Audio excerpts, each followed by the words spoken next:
whānau mai te kapa Māori te tau 1888.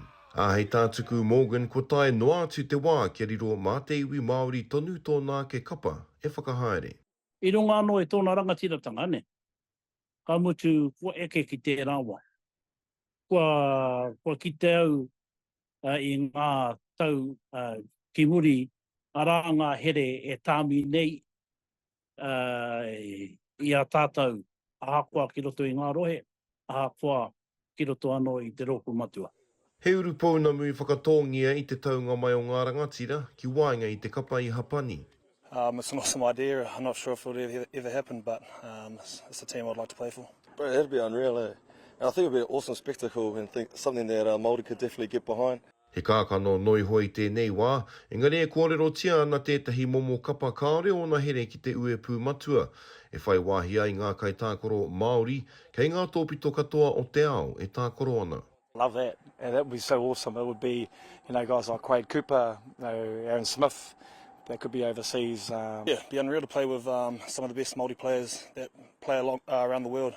It's a bit like that Indigenous game in Australia for the NRL. It's an awesome concept. And the calibre of Māori players out there, mate, is unreal. And not just within this team, but like you said, the guys playing abroad too. I turaki nei te kapa Māori ngā rai o nā I piritana nui I te tau ruamano Mārima, a hei tā Roger Randall o Pango Omua, he mana ko te koura I kore ai.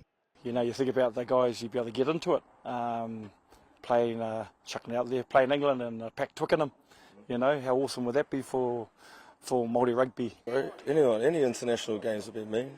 France, Italy, but even like I've been over here in Japan playing these guys is pretty mean. Like two proud cultures that are right behind their traditions and all that sort of stuff is pretty cool. He oi anō ko te pātai ke mā wai e utu. Me a te kōrero ngā kaporeihana Māori puri noi te motu nei.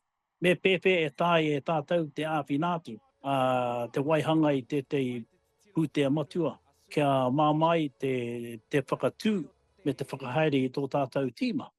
O tia ke he kākano e whai nutia ana ki te wai I tēnei wānei. Kere am right, te ao marama.